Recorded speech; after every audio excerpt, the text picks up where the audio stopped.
প্রিয় চাকরি প্রত্যাশী ভাই বোনেরা, আশা করি সকলে ভালো আছেন। আপনাদের জন্য আরেকটি নতুন নিয়োগ বিজ্ঞপ্তি নিয়ে আমি হাজির হলাম। আপনারা দেখতে পাচ্ছেন, গণপ্রজাতন্ত্রী বাংলাদেশ সরকার পরিচালক ও অধ্যাপকের কার্যালয়, জাতীয় মানসিক স্বাস্থ্য ইনস্টিটিউট ও হাসপাতালে একটি নতুন নিয়োগ বিজ্ঞপ্তি প্রকাশিত হয়েছে। সেই নিয়োগ বিজ্ঞপ্তি সম্পর্কে বিস্তারিত জানতে পারবেন আমাদের এই ভিডিওটির মাধ্যমে, তাই ভিডিওটি স্কিপ না করে ভিডিওটি শুরু থেকে শেষ পর্যন্ত অবশ্যই ধৈর্য সহকারে দেখবেন। যারা আমাদের ইউটিউব চ্যানেল নতুন, অবশ্যই আমাদের ইউটিউব চ্যানেলটি সাবস্ক্রাইব করে বেল আইকনটি অল করে রাখবেন, যেন সবার আগে নতুন নতুন আপডেট জানতে পারেন। যারা আমাদের ফেসবুক পেজ থেকে দেখছেন, অবশ্যই আমাদের ফেসবুক পেজটি ফলো দিয়ে লাইক কমেন্ট শেয়ার করবেন। ফেসবুক পেজ লিংক আমাদের ভিডিও ডেসক্রিপশন বক্সে পেয়ে যাবেন। যে কোনো প্রয়োজনে যে কোনো তথ্য জানতে আমাদের হোয়াটসঅ্যাপে যোগাযোগ করুন। হোয়াটসঅ্যাপ লিংক আমাদের ভিডিও ডেসক্রিপশন বক্সে দেওয়া আছে। এই আবেদনে পদ সংখ্যা কত, কোন পদে কত টাকা লাগবে, শিক্ষাগত যোগ্যতা কোন, পরীক্ষা কোথায় অনুষ্ঠিত হবে, পরীক্ষা কোন পদ্ধতিতে হবে, বিস্তারিত জানতে পারবেন আমাদের এই ভিডিওটির মাধ্যমে। তাই বেশি কথা না বলে চলে যায় মূল ভিডিওতে। আজকে ভিডিওটি ছিল জাতীয় মানসিক স্বাস্থ্য ইনস্টিটিউট ও হাসপাতালে একটি নতুন নিয়োগ বিজ্ঞপ্তি প্রকাশিত হয়েছে। জাতীয় মানসিক স্বাস্থ্য ইনস্টিটিউট হাসপাতাল, শেরেবাংলা নগর, ঢাকা। গ্রেড 12-20 গ্রেডের কর্মচারী নিয়োগের লক্ষ্যে নিম্ন বর্ণিত রাজস্ব অস্থায়ী রাজস্ব খাতাভুক্ত শূন্য পদসমূহ অস্থায়ী ভিত্তিতে সরাসরি পূরণের জন্য বাংলাদেশের স্থায়ী নাগরিকের নিকট হইতে নিম্ন বর্ণিত শর্ত সাপেক্ষে অনলাইনে দরখাস্ত আহ্বান করা হচ্ছে। অনলাইন ব্যতীত কোনো আবেদনপত্র গ্রহণ করা হবে না।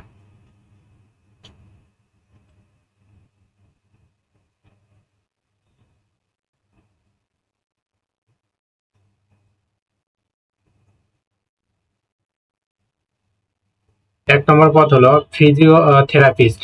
পদ সংখ্যা একটি, বয়সসীমা হলো 32 বছর।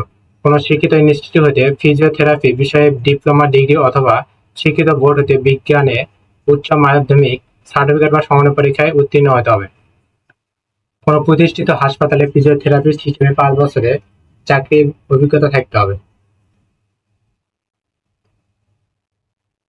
2 নম্বর হলো কম্পিউটার অপারেটর, গ্রেড 13, 11,000 থেকে 26,590। পদ সংখ্যা হলো 2টি, বয়সসীমা হলো 32 বছর। কোন শিক্ষিত বিশ্ববিদ্যালয় হতে বিজ্ঞান বিভাগে স্নাতক বা সমানের ডিগ্রি থাকতে হবে। কম্পিউটার মুদ্রাক্ষরে প্রতি মিনিটে 25 শব্দ এবং ইংরেজিতে 30 শব্দের গতি সহ স্ট্যান্ডার্ড অ্যাপ্টিটিউড টেস্টে উত্তীর্ণ হতে হবে। পরিসংখ্যানবিদ, পদ সংখ্যা একটি, গ্রেড হলো 14, 10,200 থেকে 24,680। কোন শিক্ষিত বিশ্ববিদ্যালয় হতে পরিসংখ্যান, গণিত, অর্থনীতি বিষয়ে স্নাতক বা সমানের ডিগ্রি, কম্পিউটার চালনায় দক্ষতা থাকতে হবে। 4 নম্বর হলো ডাটা এন্ট্রি অপারেটর, গ্রেড 16, 9,300 থেকে 22,490। পদ সংখ্যা একটি, বয়সসীমা হলো 32 বছর। কোন শিক্ষিত বোর্ড হতে উচ্চ মাধ্যমিক পাস হতে হবে, কম্পিউটার টেস্টে পাস হতে হবে। ওয়ার্ড মাস্টার, পদ সংখ্যা 2টি, বয়সসীমা 32, গ্রেড 16, 9,300 থেকে 22,490। টেলিফোন অপারেটর, গ্রেড 16, 9,300 থেকে 22,490। পদ সংখ্যা একটি। কোন শিক্ষিত বোর্ড হতে উচ্চ মাধ্যমিক সার্টিফিকেট বা সমানের পরীক্ষায় উত্তীর্ণ হতে হবে।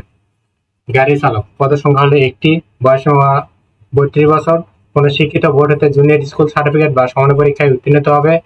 হালকা গাড়ি চালনায় বৈধ হালকা ড্রাইভিং লাইসেন্স থাকতে হবে। ইলেকট্রিশিয়ান, পদ সংখ্যা একটি, গ্রেড 16, 9,300 থেকে 22,490। বয়সসীমা হলো 32 বছর। কোন শিক্ষিত বোর্ড হতে ইলেকট্রিক্যাল ট্রেডে উচ্চ মাধ্যমিক সার্টিফিকেট পরীক্ষায় উত্তীর্ণ হতে হবে। অফিস সহায়ক, পদ সংখ্যা হলো 5টি, অনূর্ধ্ব 32 বছর। গ্রেড 8,200 থেকে 20,010 টাকা। কোন শিক্ষিত বোর্ড হতে মাধ্যমিক স্কুল সার্টিফিকেট বা সমন্বয় পরীক্ষায় উত্তীর্ণ হতে হবে। বয়সসীমা 1/4/2025 তারিখে বয়সসীমা 18 থেকে 32 বছর হতে হবে।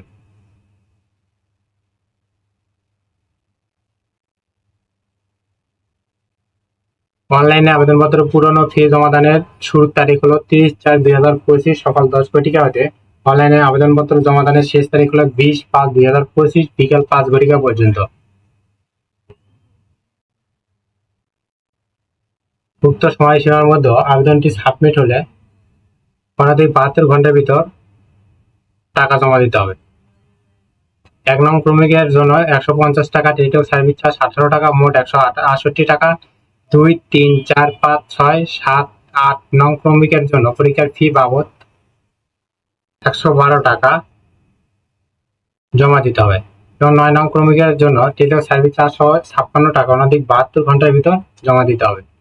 এবং সকল পদের ক্ষেত্রে অনগ্রসর নাগরিকদের প্রার্থীদের ক্ষেত্রে 56 টাকা পরিশোধ করতে হবে।